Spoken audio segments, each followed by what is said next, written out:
You're a superhero.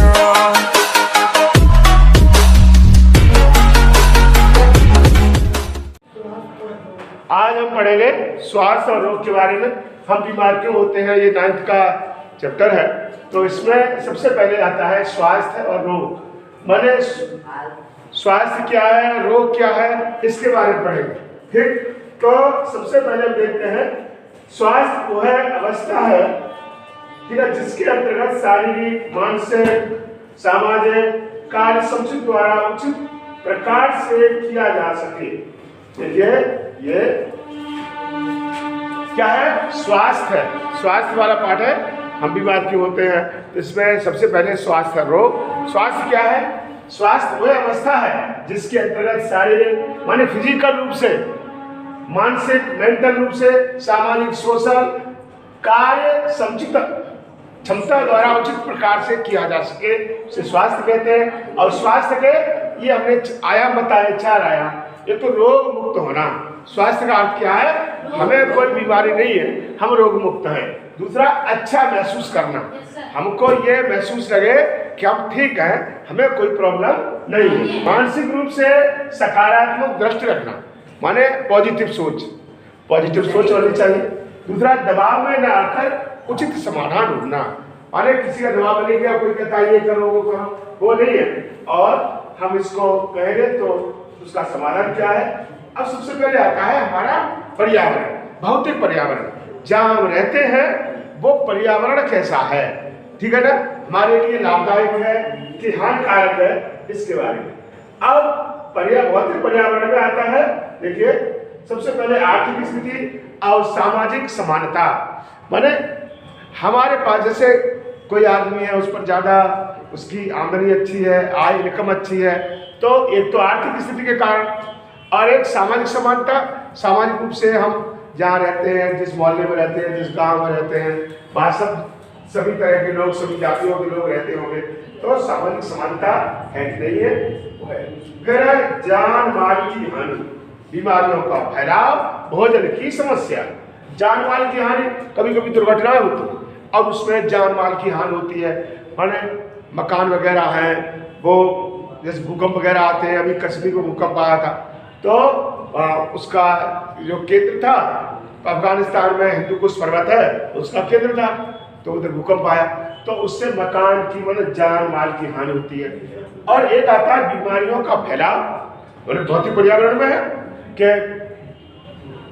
बीमारियां फैलती हैं विभिन्न प्रकार की, जैसे अभी कोरोना बीमारी फैल रही है, कोरोना काल है।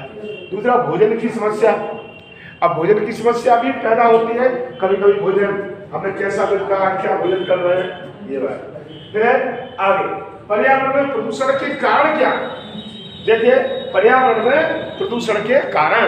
अब कारण देखते हैं कि आप पेड़ पौधे हैं तो वो तो कम है, यहाँ फैक्ट्री है, वहाँ से धुआं निकल रहा, मकानों से धुआं निकल रहा, भोजन बनाते हैं और आग जलाते हैं, तो उसमें और ये कचरा फेंकते हैं, तो कचरा फैलते हैं, उसके कारण प्रदूषण बढ़ता है, पर्यावरण का प्रदूषण बढ़ता जाता है। तो आगे देखते हैं ये पर्यावरण प्रदूषण, निराश महसूस होना, हमारा मन प्रसन्न नहीं रहता, जहाँ धुआं ज्यादा हो, धूल मिट्टी ज्यादा होगी तो अब वहां पर खुश नहीं होगी। आपने कहा ये हम इस प्रदूषित वातावरण में रह रहे हैं और विभिन्न बीमारियों की होने की संभावना। जब प्रदूषण होता है तो विभिन्न प्रकार के रोग, बैक्टीरिया के द्वारा, वायरस के द्वारा रोग फैलते हैं, तो रोग होते हैं। और तो हमने काम स्वस्थ नहीं है, अगर हम क्या है निराश महसूस करते हैं, हमारा मन पसंद नहीं है, बीमारी की संभावना है, तो हमने कहा हम स्वस्थ नहीं है, अस्वस्थ है। अच्छा भौतिक पर्यावरण कैसा हो, बोले स्वच्छ पर्यावरण। माने सरकार कहती है कि देखो ईंधन जलाने से धुआं उत्पन्न होता है, ईंधन मत जलाओ। आप गैस है, गैस पे चूल्हा आता है, गैस चूल्हा है, उस पर भोजन बनाइए, जिससे कि ऐसी वाहन पहले क्या था, जो इस पर ट्रेन जो चलती थी स्टीम इंजन वाली, तो कोयला उसमें डालते थे, धुआं निकलता था। फिर डीजल इंजन वाली ट्रेन, उसमें डीजल से भी धुआं निकलता है, डीजल जलता है। बोले इलेक्ट्रिक ट्रेन होनी चाहिए, इलेक्ट्रिक ट्रेन होगी तो धुआं नहीं निकलेगा। तो हमने कहा स्वच्छ पर्यावरण होगा। कोशिश कर रही है सरकार कि स्वच्छ पर्यावरण हो, धुआं नहीं हो, कचरा और बाहर जल का निपटान ठीक प्रकार से हो। कचरा होता है, लोग कचरा जैसे समुद्र में फेंक देते हैं तो समुद्र में जो है मछलियां वगैरह वो मर जाती हैं, और शहरों में नगर पालिका में कचरा एक जगह डाला जाता है तो वहाँ पर जो लोग रहते हैं, अगर उनके मकान हैं तो वहाँ से उठने वाली जो दुर्गंध है वो उन्हें परेशान करती है, कहते कचरा यहाँ डाल रहे हैं। बाहर जल जो नदियों का दूषित जल बहता है, नालों में दूषित जल, काले रंग का पानी बहता है, तो यह इसका सही से निपटान होना चाहिए। क्या हो सकता है? दूसरा, अच्छे स्वास्थ्य के लिए हमें भोजन अच्छा मिलना चाहिए, ठीक है ना। सब्जियां वगैरह खाते हैं, फल खाते हैं, जो भी खाते हैं वो कैसे हो, स्वच्छ होने चाहिए। अगर हम खेत में से उखाड़ के सब्जियां वगैरह खाने लगेंगे, अब मान लो खेत आपका जो गंदे नाले पर है तो लोग वो ट्रॉली रख करके काले रंग का पानी उसी से गोभी, गाजर, पालक सब उगाते हैं, तो गोभी, जो है पालक वगैरह, गाजर उगाते हैं, मूली उगाते हैं, और वही बाजार में बिकेगी, आपको यहाँ मंडी में मिलेगी, तो आपको बीमारियां हो सकती हैं। तो सरकार का ये भोजन जो भोजन करते हैं वो भी स्वच्छ, अच्छा स्वास्थ्य के लिए स्वच्छ भोजन होना चाहिए, स्वच्छ जल होना चाहिए पीने के लिए, सबके लिए, ठीक है ना। सबको स्वच्छ जल पीने को मिलना चाहिए। और आर्थिक स्थिति, अब आपका वही जो आर्थिक स्थिति जिसकी अच्छी है वो अच्छा भोजन भी कर सकता है, स्वच्छ जल भी पी सकता है। वो तो कहेगा हम तो आरओ वाटर पिएंगे, अब गांव में हैंडपंप लगा लो, हैंडपंप का पानी पीते हैं। तो हमने कहा स्वच्छ जल पीने होना चाहिए, और इससे हमारी आर्थिक स्थिति तय होती है, हमारा खान पान कैसा है, खान पान कैसा है, तो उससे। अब दूसरा, रोजगार, अगर हमारे पास रोजगार है, जॉब है, रोजगार है, जॉब है, नौकरी है, अच्छी नौकरी है, ठीक है ना, तो आपकी इनकम अच्छी होगी तो आपकी आर्थिक स्थिति भी अच्छी होगी, आर्थिक स्थिति अच्छी होगी, आप अच्छा भोजन भी करेंगे।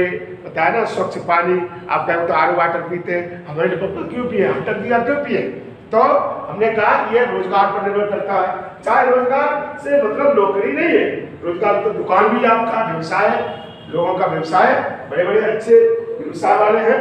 तो अब हमने कहा आगे चलते हैं, देखिए समानता, माने समानता प्रति व्यवहार, सबके प्रति समानता का व्यवहार हो, किसी में माने भय क्लेश, माने तो वहां पर क्या है, समानता नहीं है, लेना भय क्लेश, डर लगता है, आपको डर है जहाँ रहते हैं, पता नहीं पड़ोस वाला क्या करेगा मेरे पीछे, है लड़ाइयाँ होती है, झगड़े होते हैं, या घर में लड़ाइयाँ होती हैं, झगड़े होते हैं, मारपीट होती है, गाली गलौज होता है, तो वो क्लेश कहते हैं उसे। तो ये सामाजिक भय क्लेश, ये भी हमारे समानता में बाधक है।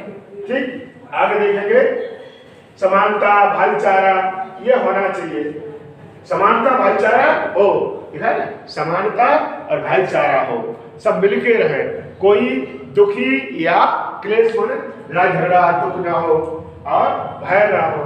तो हमारा ये भौतिक सामुदायिक समस्या, ये भौतिक पर्यावरण पर निर्भर करते हैं, सामाजिक विषमता है वो दूर हो जाए, सभी समान हो जाएंगे, ठीक है। व्यक्तिगत स्वास्थ्य संभव है इसके द्वारा, और व्यक्तिगत स्वास्थ्य संभव, इसके बाद सामुदायिक स्वास्थ्य, माने जिस कम्युनिटी में रहते हैं, जिस मोहल्ले में रहते हैं, जिस कॉलोनी में रहते हैं, जिस गांव में रहते हैं, तो सभी का स्वास्थ्य सामुदायिक स्वास्थ्य होना चाहिए। फिर आगे डिसीज, माने डिसीज का अर्थ है डिस प्लस इजी, तो डिस माने बाधक, इजी माने आराम, आराम में हम क्या आराम कर रहे हैं, तो आप इजी और आराम में है, और हमारे आराम में अगर बाधा पहुंचती है तो वो डिजीज है, माना। तो बताया हमारे आराम में बाधा कैसे पहुंचती है, आपको सर्दी जुकाम हो जाए, छींकने लगे, खांसने लगे, ठीक है, बुखार आ जाए, तो ये इससे हमारे आराम में बाधा पहुंचती है, तो हम कहते हैं डिजीज, ये डिजीज है। तो विभिन्न प्रकार की डिजीज फैलती है, तो ये मन होता है आराम न होना, कोई लेटा है और लेटे में आराम, बुखार होना, सिर में दर्द होना, तो वो क्या है, डिजीज है। ठीक, आंखों की खराबी, माने आपने वाली आंखों में दर्द हो रहा है, लाल हो गई है, तो ये इस तरह से ये भी है। सभी अंगों के कार्य एक दूसरे पर निर्भर होते हैं, सभी अंग कार्य करते हैं, हमारे फेफड़े काम करते हैं और हमारे किडनी वर्क करते हैं, लीवर करता है, हृदय करता है, सभी अपने काम करते हैं। तो एक दूसरे पर इनके कार्य निर्भर होते हैं। फिर और बताए आंखों में खराबी, असुविधा महसूस करना। अगर आपकी आंखों में दर्द हो रहा है, अरे आपके पढ़े कैसे, जैसे पढ़ने बैठता हूँ इससे दर्द होता है, मेरी आंखों में प्रॉब्लम आती है, तो इसलिए कहते हैं आंखा टेस्ट कराओ, असुविधा हो रही है। तो हमने कहा ये आंखों की खराबी, असुविधा महसूस होती है। फिर आगे देखिए, अब हमने कहा बीमारियां हैं। बीमारियां माने कैसे होती हैं? तो बीमारियों का एक कारण है पोषक तत्वों का अभाव। हम देखो हमारे घर पर हर चीज खाने पीने की, लेकिन आप खाते नहीं है। आपसे कहा दाल खाओ, अरे दाल हमें अच्छी नहीं लगती। आपने कहा पालक खाओ, आपको पालक हमें नहीं अच्छा लगता, ठीक है। आपसे कहा आप मूंग की दाल खाओ, मूंग की दाल हमें नहीं अच्छी लगती, हमें तो उर्द की, अरहर की ये दाल अच्छी लगती है, मूंग की अच्छी नहीं लगती आपसे, ठीक है ना। तो हमने कहा हम जो पालक है, पालक नहीं खाते, अब पोषक तत्व तो पालक में है, अब वो हमें पसंद नहीं है, ठीक है। हमें दालों में प्रोटीन मिलता है, दाल में पसंद नहीं है, हमारी इच्छा की दाल बनाओ तो खाएंगे, ठीक है। हम पालक नहीं खाएंगे, हम आलू की सब्जी खाएंगे और चीजें खाएंगे, लेकिन वो पालक नहीं खाएंगे। कोई कहता है टमाटर अच्छा नहीं लगता, सब अलग अलग सबके टेस्ट है। तो हमने कहा इससे पोषक तत्वों का अभाव हो जाता है। जीवाणु या वायरस का शरीर में प्रवेश होता है भोजन के द्वारा, पानी के द्वारा। हम मानो पानी पीते हैं तो उसके दूषित पानी पी रहे हैं, हमें मालूम नहीं पड़ता, टंकी का पानी पी रहे हैं या हैंडपंप का, कहाँ पर हैंडपंप लगा है तो उसका पानी पी रहे हैं, या वैसा हम दूषित पानी पी रहे हैं तो उससे जीवाणु या विषाणु शरीर में प्रवेश कर जाते हैं, बीमार हो जाते हैं। एक है सार्वजनिक स्वास्थ्य सेवाओं का न होना। सार्वजनिक स्वास्थ्य सेवा कौन सी है? आपने कहा जिस मोहल्ले में आप रहते हैं, जिस कॉलोनी में रहते हैं, जिस गली में रहते हैं, वहाँ पर जैसे आपने कहा एक नगर पालिका है, नगर पंचायत है, उसके द्वारा आपके गांव में रोजाना कोई साफ सफाई करने गली में आता है। आपने कहा हमारी गली में तो आता ही नहीं है, हमारी गली में नहीं आता, हमारे गांव में नहीं आता, हमारे मोहल्ले में नहीं आता, तो उससे बीमारियां फैलेंगी, ठीक है ना।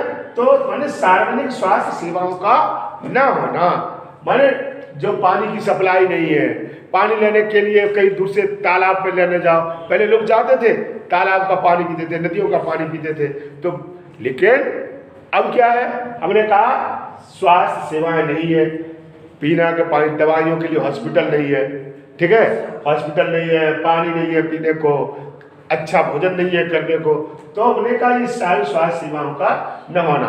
तो सरकार व्यवस्था करती है, आपने कहा सरकार का है कि सबको अनाज देना, ठीक है, अनाज है, दाल है या चना देना, उससे क्या है, चावल देना, गेहूं देना, उससे उसके कोई भी आदमी भूखा नहीं रहे, सरकार की योजना है।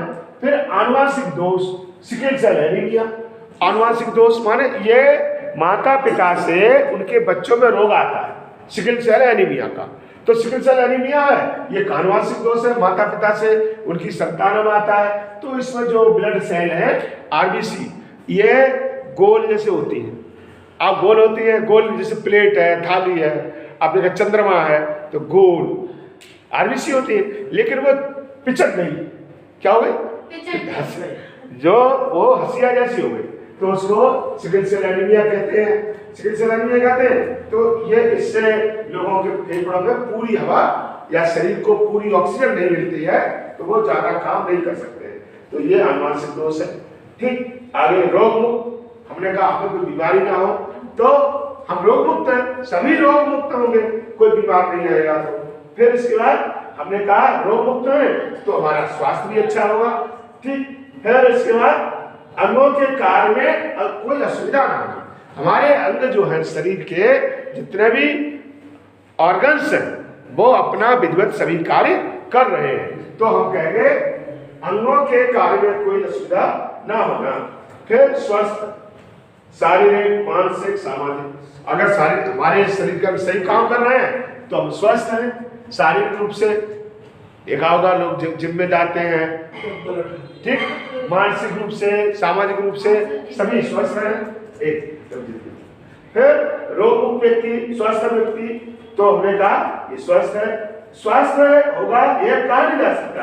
हमने कहा कि हो सकता है कोई बीमारी हो उसे, ठीक है, रोग मुक्त व्यक्ति और एक स्वस्थ व्यक्ति, चलिए ये अंगों के संरचना या कार्यों में खराबी, हृदय काम नहीं करता, वृक्क काम नहीं करते या फेफड़े काम नहीं करते, तो हमने कहा ये मेंटली रूप से मस्तिष्क है वो सही काम नहीं करता, तो हमने कहा ये हम बीमार हो सकते हैं, हमारे सिर में दर्द हो सकता है, खांसी हो सकती है, सूजन आ सकती है। और इस तरह से ये लक्षण है, सर्दी है, मेनिंजाइटिस है, हृदय आवरण शोथ होता है मेनिंजाइटिस, तो ये भी एक बीमारी है। तो इसके द्वारा ये हमने रोग होते हैं और फिर हम डॉक्टर के पास जाते हैं, प्रयोगशाला में अपना टेस्ट कराते हैं, सूक्ष्म जीव है, तात्कालिक कितने दस्त वगैरह इनसे होने लगते हैं।